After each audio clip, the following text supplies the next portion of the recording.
Hey everybody, happy Friday, happy Friday. It's Professor Khalil Amani and this is Khalil Amani's World 100. Don't worry, we're going to get back to Sodom and Gomorrah right after this video. Sodom and Gomorrah, we got about 2 or 3 more parts. We're on part 15 of the Sodom and Gomorrah conversation. A conversation that is mine and mine alone. Ain't no Bible teacher on YouTube trying to get involved in that shit. I'm too deconstructive. I said I'm surgical with this shit. But before we get back to Sodom and Gomorrah, as advertised, as I promised, I would give you a pro and a con, a pro and an anti. I would give you both sides of the coin regarding the terms Hebrew Israelite versus Israelite. And so part 1, we demolished, we destroyed any notion that it's wrong to call oneself a Hebrew Israelite. No problem. Go ahead, call yourself a Hebrew Israelite. You African American / black folk today who believe that you are the people of the book, you have your own autonomy, your own mind, your own single-mindedness to create and be who thou choosest to be.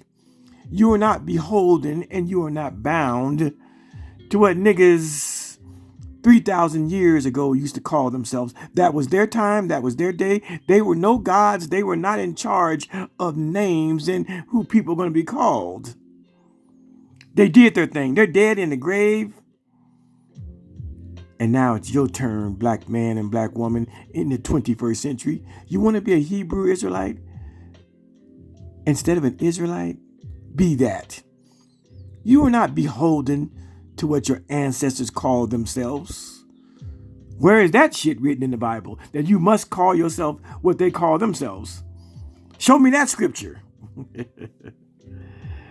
And so, on this one, we're going to get to why Israelite is a more correct term than Hebrew Israelite. Only I can argue on both sides of the fence.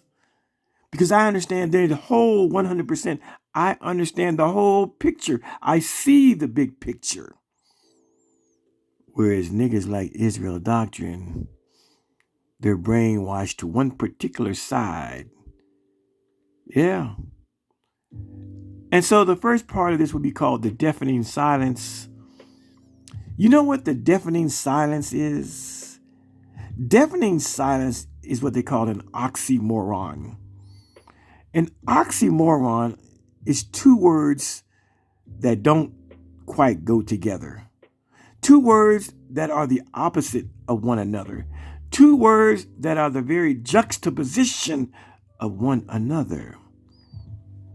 When something is deafening, it means it's super loud. You got to hold your ears so your eardrums don't burst. And of course, we all know what silence means. Shh, quiet. So how can something be super loud yet super quiet? How does that work? And thus, it's called an oxymoron. Deafening silence. It means that somebody is so quiet about a person, place, or thing.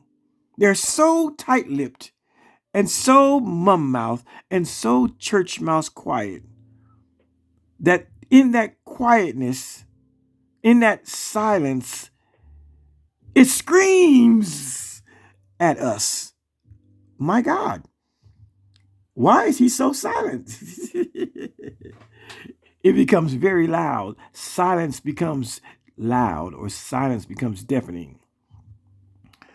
And so to start out this part 2, this bitch nigga Israel Doctrine woke up on this Friday morning wanting to clap back and address my very deconstructive video on it's okay to be a Hebrew Israelite. The nigga did an hour and 11 minutes and never called Khalil Amani's name. Now, all of you who are tuning in and watching this back and forth, you know why he made that video. He made it to address my wonderful video. But he never called my name. Not once. Oh, he dropped hints at the very end. I listened to the whole thing just to hear my name. He said something about niggas teaching Sodom and Gomorrah. There it goes. That's the shot. But he didn't want to call my name.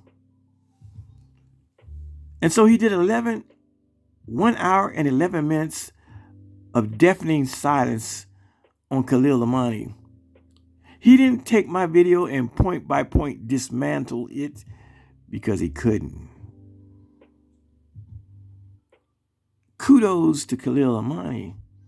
See, when you make a bitch nigga shut up, when you make a bitch nigga not call your name, even though he's always talking about drop the link, be a man, come up, mano a mano, face me face to face.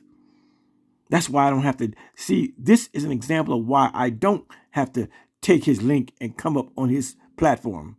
Because I could shut the bitch nigga down without ever speaking to him face to face. And what you just witnessed is exactly that. 1 hour and 11 minutes of this bitch nigga trying to clap back at my video, and never once does he mention Khalil Amani's name. I said that's called a deafening silence. He was so silent about Khalil Amani that it screamed, Khalil Amani, I don't want to say your name. That's how you know. Yeah, the niggas always bragging about, I'm going to put the link in the chat. I'm going to drop the link. Come up. Talk to me. Be a man. But when I talk to that bitch nigga on my platform, instead of him coming back and saying, let me address Khalil Amani with a wonderful video, why Israelite is the only way to go, the bitch nigga chose not to mention my name at all. And I love that. I am not mad at that. That tells me everything I need to know. Because when your scholarship, when your academics, when your spit game, when your spectacular vernacular, when your mouthpiece is so good as mine is, niggas would rather just act like I don't exist and talk about me without mentioning my name. Yeah, I love that shit there. 1 hour and 11 minutes. That nigga mentions my name in every video he does about other shit that has nothing to do with me. My name would just randomly and haphazardly come up in most of Israel Doctrine's videos. He can be talking about whatever. Hey, Khalil Amani. Goddamn, where my goddamn nigga? Where my name come from? I be listening to Israel Doctrine sometime, and it don't even be about nothing that I would ever think my name would pop up. And sure enough, my name would pop up. I was like, God damn. And now I'm shooting at the nigga head up, calling the nigga's name over and over and over and over. And now when he's supposed to call my name, the bitch nigga gets into a deafening silence. That's how you know you're winning. That's how you know you're winning, when a nigga wakes up to address you without addressing you. A nigga wakes up to talk about you without talking to you. That's how you know you're winning. I just wanted to make that observation before I actually get into what I want to talk about. Yeah. Israel Doctrine did 1 hour and 11 minutes trying to prove that Israelite, that term is the only way to go, and that being a Hebrew Israelite is not right. He did it because of me. Even though I'm chasing his conversation, I'm making that nigga rebuttal without calling my name. He's rebuttaling, but when he should call my name, because I'm calling his name, he don't want no part of speaking Khalil Amani's name. Now he'll do a video about trees and the sun, and then my name will come up in some shit like that. He'll do a video about his stroke and going to therapy, and my name will come up in some shit like that. But when I step to the bitch nigga, as I did with that last video, the next day he wakes up anxious to clap back, but takes the position, I ain't gonna call that nigga's name. I ain't gonna call Khalil Amani's name. Oh no. That nigga, he really got it in, but I gotta clap back. I gotta say something. I'm just not gonna call that nigga name. I ain't gonna give that nigga no relevancy. Nigga, you can't give me no relevancy. I do this shit for shits and giggles. I do this shit just to fuck with you. I do this shit because I can tear your narrative up easily. And I got over 50 people who have already watched my video. Shout out to the 50 plus people that watched my last video. Observe the deafening silence of Israel Doctrine that wakes up the next morning after I do my video, where I call his name a shitload of times, and he does an hour and a half and he never calls my name. That's called a deafening silence. That's called that nigga that he's scared shitless, because I really deconstructed, I really destroyed his Israelite only conversation. And he knows it. He knows it.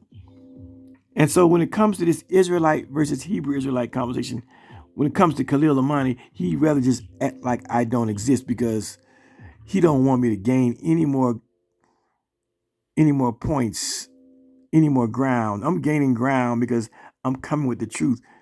I'm coming with logic and reason and history and scriptures. That whole thing I did yesterday in my last video, being thankful that a people that was buried for 400 years by the nations of the earth, that were never supposed to know that they were connected with Abraham or Israel. That shit was the coup de grace. That was the death blow to this silly-nilly conversation as to whether we should be called Hebrew Israelites or Israelites. Israel Doctrine doesn't understand the gravity of the historical situation, because he don't read the Bible. He don't understand. Yeah, that conversation was mad, crazy, intelligent. A people that the nations of the earth conspired to bury, dig graves and throw our asses in the graves and throw dirt on top of us, that the name of Israel would be no more remembrance. How then, after 400 years of being mentally in a grave, not knowing our nationality, that one day we started waking up? We might don't have it right. We might don't have it all the way right. But the fact that African Americans, that black folks in America are now looking at the Bible as a history book that belongs to them. What the fuck is a Hebrew Israelite versus Israelite conversation? My point is bigger and greater than Israel Doctrine's point. What the fuck are we arguing about whether we be Hebrew Israelites or Israelites when we were buried in an unmarked grave for 400 years? And that somehow the God of the universe heard our cries and delivered his promise of resurrection, and we began to call ourselves Hebrew Israelites. What a mighty, mighty feat. What a mighty, mighty miracle that we are even associating ourselves with the Bible, with the Old Testament, with the Hebrew Bible, with the people of the Bible. My goodness. My goodness. They thought we were buried forever and silenced forever. And this is why Israel doctrine, his biblical perspectives and priorities are all fucked up. The things that the Bible wrestle with, he doesn't wrestle with. Nowhere in the Bible, from Genesis to Revelations, is there any wrestling, back and forth, jousting? Is there any conversation about what we should call ourselves, Hebrew Israelite versus Israelite? None of the prophets dealt with what do we call ourselves. None of them. In the New Testament, nobody's concerned with the nationality, the name of those people that are connected to Abraham. It's not even a theological point of view. Nobody cares. How is it then that Israel doctrine wants to say that Trinity and rapture aren't mentioned in the Bible, yet defining the name of those people is not mentioned in the Bible either? His conversation about Hebrew Israelite versus Israelite, it's a made-up conversation. Nobody in the Bible is wrestling with how and what do we call ourselves. Nobody. Not Isaiah, Jeremiah, Ezekiel, Daniel, Hosea, Amos, Obadiah.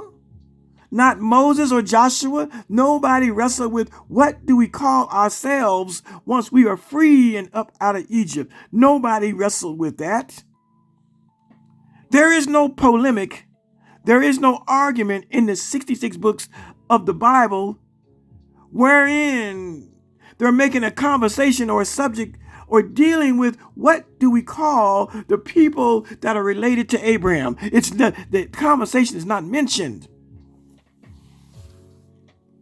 And since that's the fact of the matter,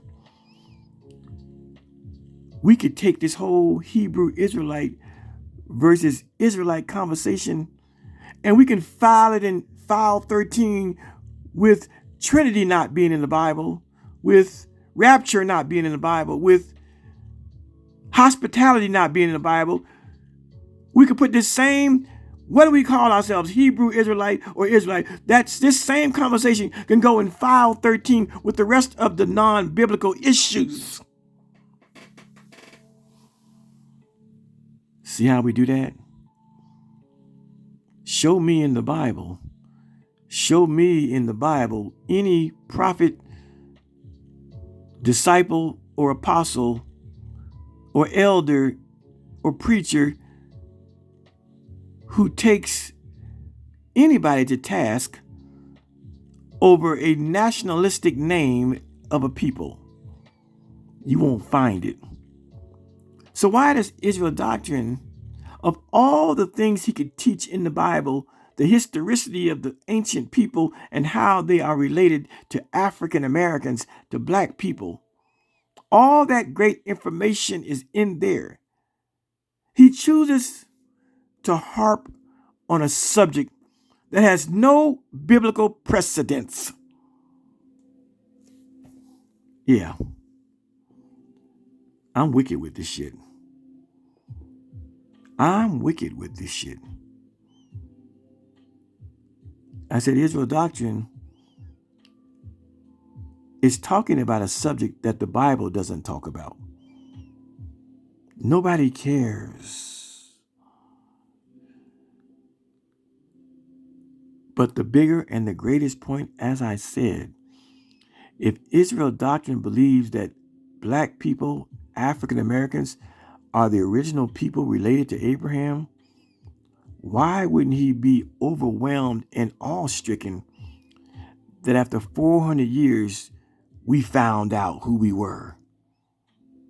That should be the brunt of any Hebrew Israelite or Israelite teacher. The fact that the nations of the earth conspired through crafty counsel, as spoken of in Psalms 83, 1-5, that they thought they had buried the nation of Israel for all eternity. And this mighty God found us in the hells of North America and has begun to resurrect us from our mental graves of ignorance. And if we choose to start out by calling ourselves Hebrews or Hebrew Israelites, the bigger, greater picture is that these people that were once mentally dead now understand their connection to God, to all of the patriarchal fathers, to the Bible. That's the bigger, greater picture. That's what Israel doctrine should be focused on. His conversation is non-biblical. I said the Hebrew Israelite versus Israelite conversation, it's not a biblical conversation. It's not theology. It's none of that. It's bullshit.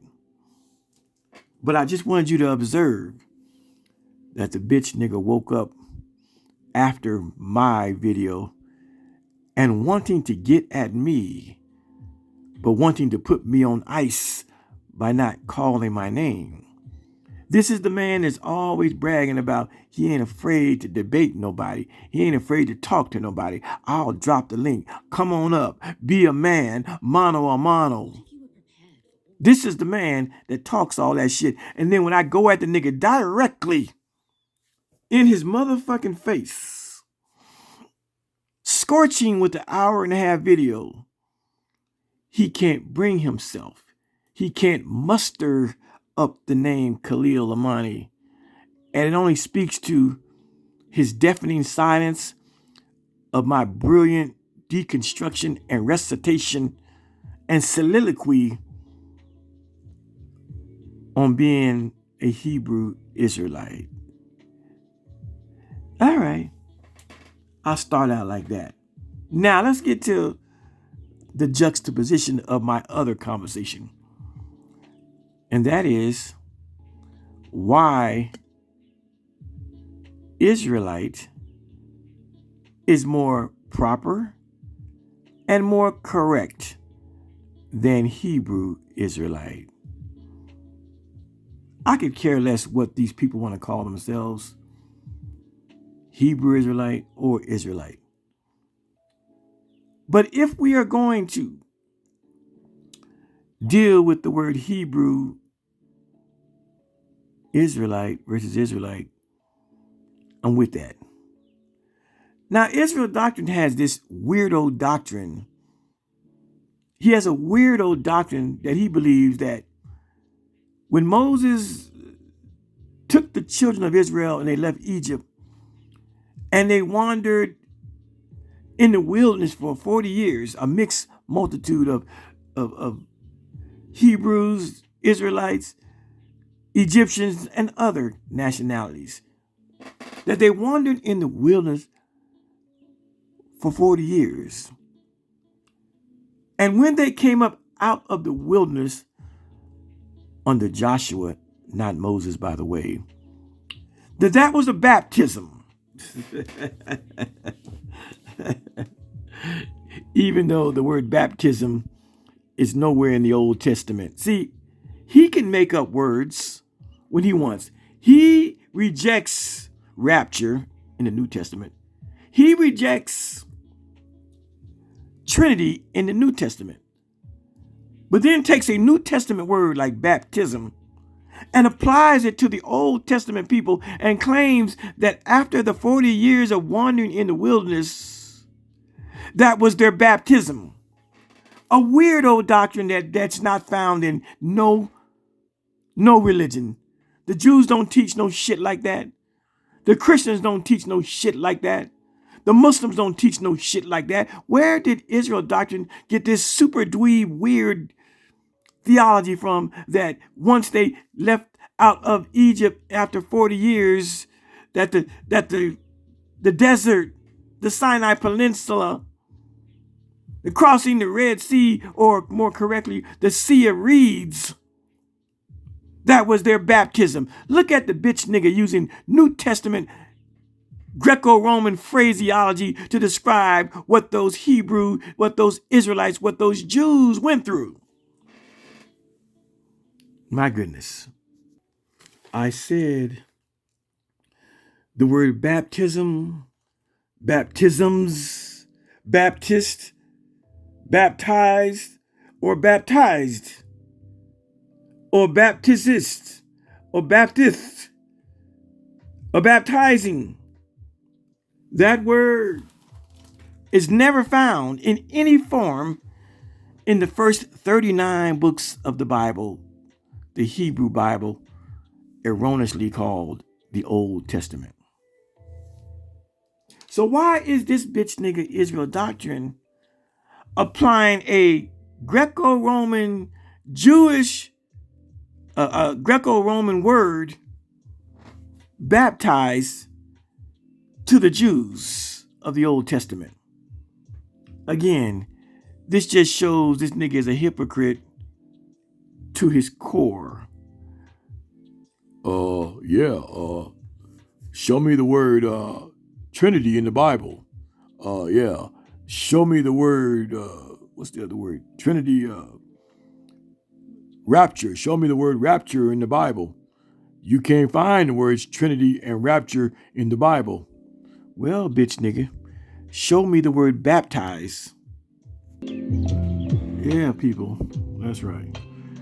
Israel doctrine created this baptism narrative. He claims that, way back in 1999 or 2000, he asked God to show him, the truth. And God took him over to Corinthians and taught him the parable, told him that the whole the Hebrews leaving Egypt under Moses and going into the promised land, that was a parable about baptism. Bitch nigga using words like baptism that aren't even in the first 39 books of the Bible, known as the Hebrew Bible. He created this narrative, and he wants Brother Bowie and the Israel of God Church to listen to him, instead of God giving everybody like Brother Bowie and all Israelites the same parable, that the story of the wilderness was a story about baptism. Only God gave it to Israel doctrine. Yeah, of course. Right. Listen to him. Let me give you a little bit of this, him talking about it. Claiming that he asked God to show him and explain to him the 400 years of slavery in Egypt, leaving Egypt under Moses, crossing the Red Sea or the Sea of Reeds, going into the wilderness for 40 years, and going into the promised land.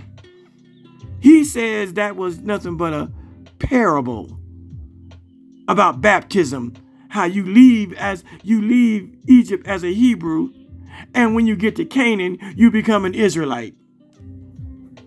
Some weirdo theology.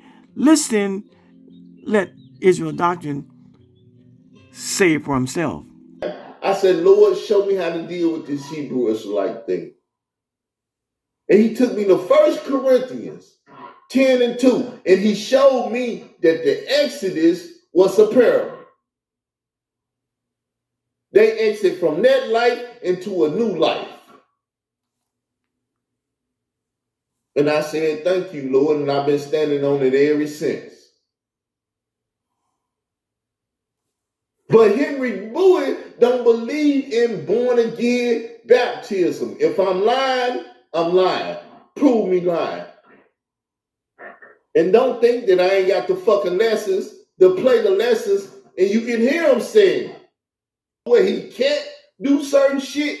This motherfucker, him finna fuck everything up. And in that humble state, at that humble time, I said, Lord, show me how to deal with this Hebrew Israelite thing.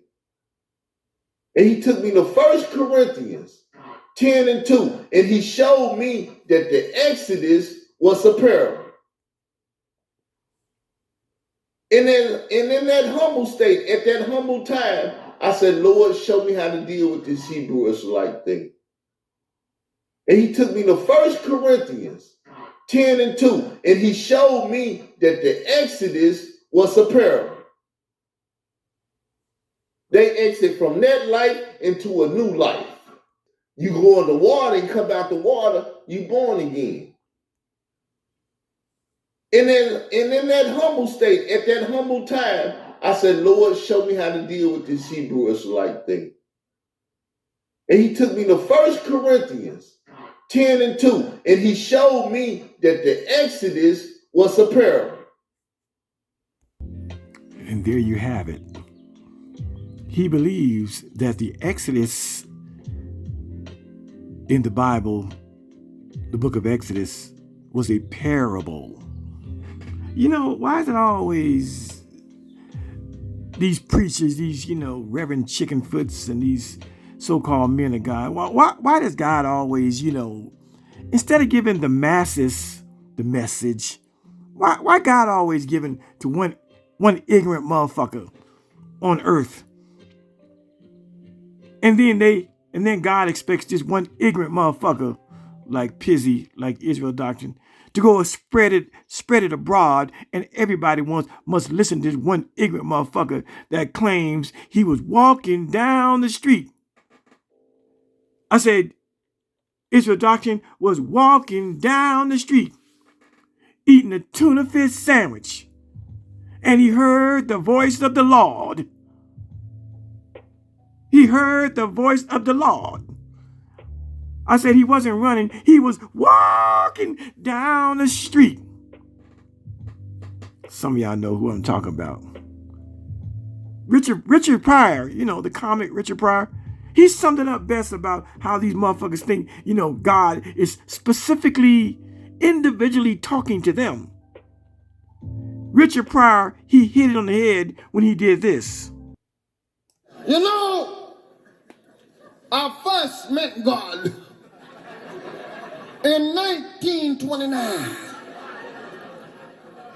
I never will forget this. You see, I was walking down the street. I don't believe you heard me. I said I was walking down the street. I was not running. I was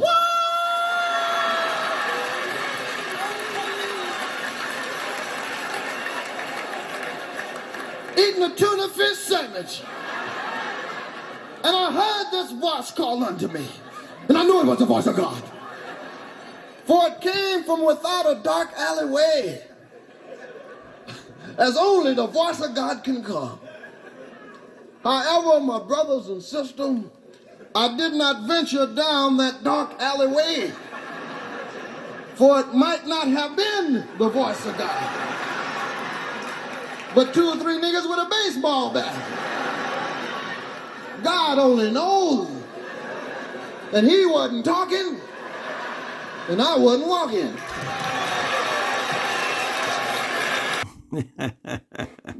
The great Richard Pryor. But in essence, that's what Israel Doctrine does.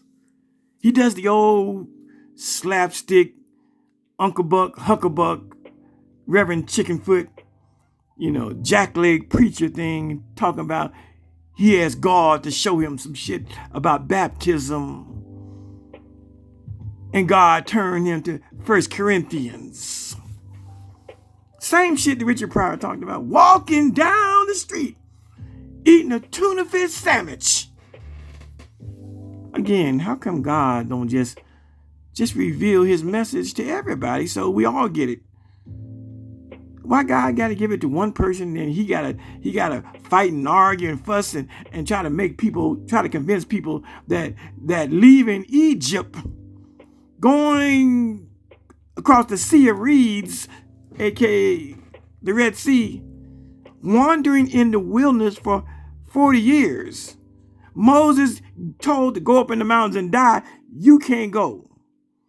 And Joshua taking them and leading the children of Israel into the new land, that they left Egypt as Hebrews and they became in the land of Canaan. They became Israelites because that was a baptism. This is bullshit.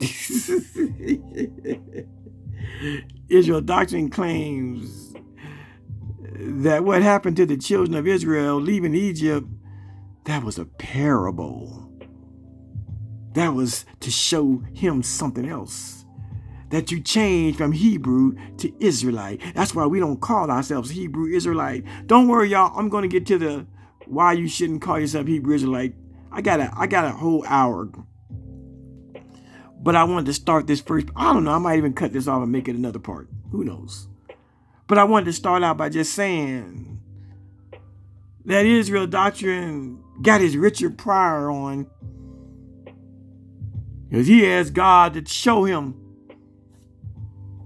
I need to humble this motherfucker because he ain't gonna go for that shit that most people go for. If I don't humble him and give his ass a stroke where he can't do certain shit, this motherfucker him finna fuck everything up. And in that humble state, at that humble time, I said, Lord, show me how to deal with this Hebrew Israelite thing. And he took me to 1 Corinthians 10 and 2. And he showed me that the Exodus was a parable. They exit from that life into a new life. You see, people, this is what self-importance does. This is what self-importance does.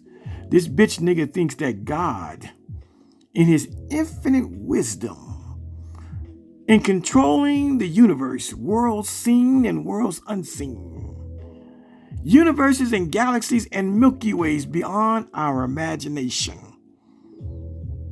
that he took time, looked down upon the sons of men, and honed in on a bitch nigga from Parkland, Arkansas, and said, let me give him a stroke to calm him down. They call that self-importance. Egotistical, narcissistic, to believe that the God of the universe stopped his activities for a split second to focus in on you, soldier boy, Israel Doctrine. I mean, many have said it before me, and that is humanity, we think we are the center of the universe. We think we are it. We are the shit. And so Israel Doctrine, because he wasn't eating correctly, wasn't exercising, in classic fashion, many men, especially black men, they end up stroking out in their mid-40s when they don't take care of themselves. But Israel Doctrine doesn't want to believe that eating a bag of potato chips and drinking quarter waters daily and sitting at his computer for 8, 10, 12 hours a day had nothing to do with his stroke. He wants to blame his stroke on God. He wants to believe himself so important and that he was so reckless and so crazy and so wild that the God of the universe had to intervene, some divine intervention. I gotta slow this bitch nigga down. I'm gonna give him a stroke. Don't worry about it, Gabriel and the rest of y'all. I'll be with you in a minute. I'm dealing with a dude on earth named Carl Albert Davis. But that's how weird we are. That's how self-important we are. That we think God stops his activity to deal with us, 7 billion people on earth. And Carl thinks God saw him, heard him, and gave him a stroke. Yeah, that's the nature of humanity. We are self-absorbed and self-important. We think that God will stop his activity to stroke us out. But going back to this ideal of the people, the children of Israel, he got his Richard Pryor on, walking down the street, eating a tuna fish sandwich. And I heard a voice in the alley. I heard the voice of the Lord in the alley. And I said, Lord, is that you? And he wasn't talking and I wasn't walking because there might be 2-3 niggas with a baseball bat in the alley. But Israel Doctrine says that he wanted to know how to deal with this Hebrew Israelite thing. So he asked God. Just like God dealt with his stroke, before that, God told him to go to 1 Corinthians to give them the answer to the Hebrew Israelite conundrum.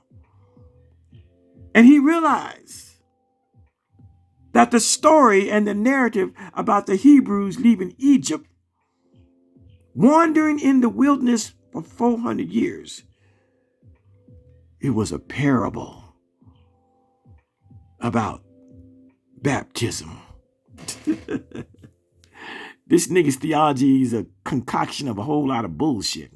Again, people, the word baptism in any of its forms, baptized, baptism, baptismal, that word is never mentioned in the Old Testament.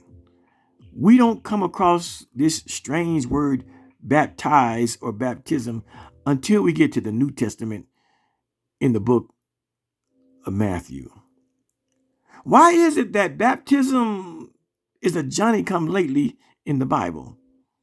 Why is it that Moses never used the word baptism?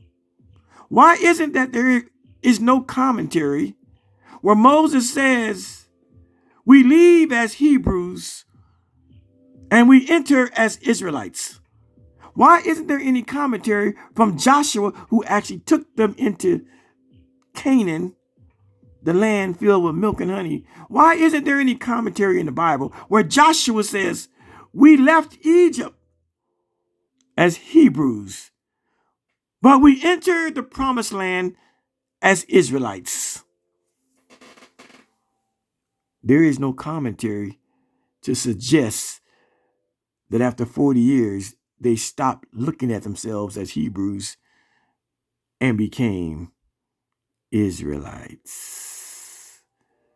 Yeah, I think I was gonna do the other part, but I'm gonna make this part 2, and then I'll come back and deal with why Israelite is a better name than Hebrew Israelite. I'm gonna make it a part 3. I kind of knew I was gonna do that because I'm long-winded. I want to stay on Israel Doctrine and his bullshit theology. How come Brother Bowie doesn't talk about the baptism, doesn't understand the Exodus story as a parable? How come Brother Bowie doesn't understand the Exodus story as a parable? How come General Yohana doesn't understand the Exodus story as a parable? How come Yahweh ben Yahweh didn't understand the Exodus story as a parable? How come Elder Nathaniel doesn't teach that the Exodus story was a parable? How come Guerrilla Hebrew doesn't say that the Exodus story is a parable? How come Captain Tazariak doesn't talk about the Exodus story being a parable? How come God only told this bitch nigga that the Exodus story was a parable? Could not God have put that shit in the hearts and minds of all these Hebrew Israelite teachers? How come he got it? How come he joined the Israel of God church under Elder Bowie and he didn't get that from Elder Bowie? He made up that shit is what I'm saying. He simply made it up.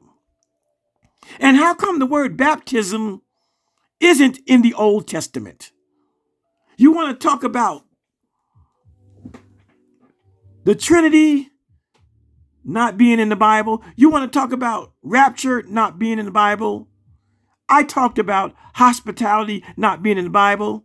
Well, how come baptism or baptize is not in the Old Testament? How come the word baptism or baptize is not part of the Hebrew colloquialism? How come? How come we got to wait till the New Testament and the invention of a word called baptism? How come, bitch nigga? What makes you so important that you think God spoke to you and you only and gave you the correct meaning of the narrative of the children of Israel leaving Egypt, crossing the Red Sea, wandering in the wilderness for 40 years, and entering Canaan? How come he only gave it to you, bitch nigga? How come he only told you that it's a parable? How come he only told you that this is about baptism? And how come God himself, how come God or Moses or Joshua never uses the word baptism in the Hebrew Bible narrative? We want to know, bitch nigga. You claim that God told you this while walking down the street eating a tuna fish sandwich. How come he didn't tell the people that brought you into the knowledge of the Hebrew Israelite way of life, Brother Bowie? How come he didn't teach it? Why are you so special that God reached out to you to give you this special revelation, my nigga?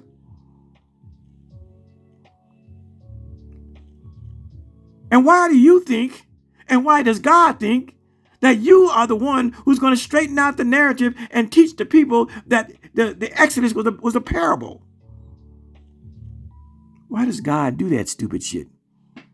Why does God give one message to one man and expect that the world is going to swallow what one man says, when God could easily give the message to all of the Hebrew Israelite or Israelite teachers, and they will be on one accord, one teaching, one mind?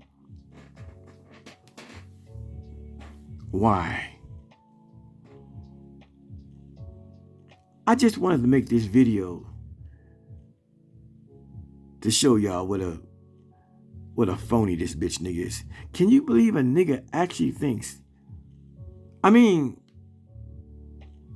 if I thought that God stroked me out, if I thought that God actually took time to single me out of the 7 billion people on earth, to single me out of all of the realms of the universe, I would be so afraid and so humbled to do the right thing. But this bitch nigga here, stroked out as he may be, he wants to blame God because he was acting out and God slowed him down. Oh, the self-importance we have, that we believe the maker of the universe is actually dealing with us in our everyday lives. That the maker of the universe, beneficent and majestic as he or she is supposed to be, omnipotent and omniscient, all-knowing and all-powerful, creator of worlds seen and unseen, that he would see our actions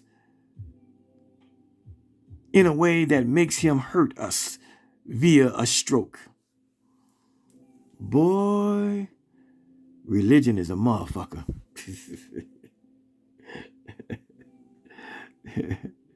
Religion is a motherfucker.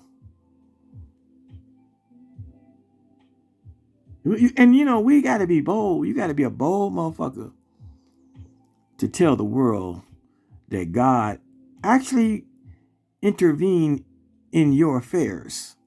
You got to be a bold motherfucker To think that you are so important that God intervened in your physical health affairs and stroked you out because you was doing too much. But now, the nigga claims he's the only one with the revelation that the Exodus story is a parable about baptism. Yet, just like the word rapture and the word Trinity that aren't in the Old or New Testament, the word baptism isn't in the Old Testament. It is a New Testament phenomena. It is a New Testament concoction. It is a New Testament religious practice. For I submit to you that the ancient Jews, the ancient Israelites, and the ancient Hebrews had no concept of such a word like baptism. But this bitch nigga claims to be an Israelite, a descendant of Abraham, yet he's name dropping New Jack terminology that Abraham, Isaac, and Jacob, Moses, the children of Israel, and Joshua were totally unknown to. Baptism. I said, people, the concept of baptism is a foreign concept to the Jewish mind, to the Hebrew mind, and to the Israelite mind. Facts upon facts. And so, Israel Doctrine, after watching my video, he gets his deafening silence on, and a man like Khalil Amani, who calls him out, calls his name. This is the second video. Calls the bitch nigga's name, calls him out on his Reverend Chickenfoot Richard Pryor theology. Will he respond to this one? It's okay, don't respond. I love the deafening silence. When I'm coming at that ass, when I'm taxing that ass, when I'm waxing that ass, you better run, bitch nigga. You better go the other way. You better act like Khalil Amani ain't talking about you. That's okay. You see it. Gwinnett Greer sees it. And J. Mike definitely sees it. Put your dukes up, nigga. Put your dukes up. Yeah. Israel Doctrine, he don't want none of this Khalil Amani theology. He don't want it. The fuck you mean that the Exodus is a parable about baptism? You niggas be stretching. You niggas be reaching. My goodness. I just want to know, if the Exodus was a parable, how come God, Moses, or Joshua never say no shit like that? How come Isaiah, Jeremiah, and Ezekiel and the rest of the prophets have never interpreted the Exodus narrative as a parable? My God, how come Jesus never interprets the Exodus as a parable? But God reached down and listened to the sons of men and listened to Israel Doctrine and gave him an exclusive interview. God gave Israel Doctrine an exclusive interview, an exclusive piece of truth, that the parable, that Exodus, the children of Israel leaving Pharaoh after 400 years and wandering in the wilderness, is a parable about baptism, and that they left as Hebrews. I said they left Egypt as Hebrews and entered the land filled with milk and honey, Canaan, as Israelites. If that be true, then we should never find the word Hebrew ever used again after Joshua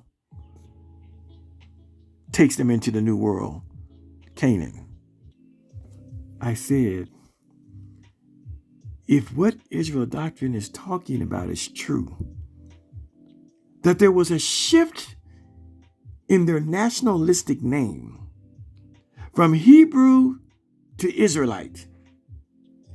If it is true that the Exodus narrative is a parable about baptism, if it is true that they left Egypt as Hebrews and entered the land of Canaan as Israelites, we should never hear the phrase Hebrew being used after the book of Deuteronomy. But unfortunately, Israel doctrine is a liar. Is a liar. I said Israel doctrine is a liar. That's right. Because we do find the word Hebrew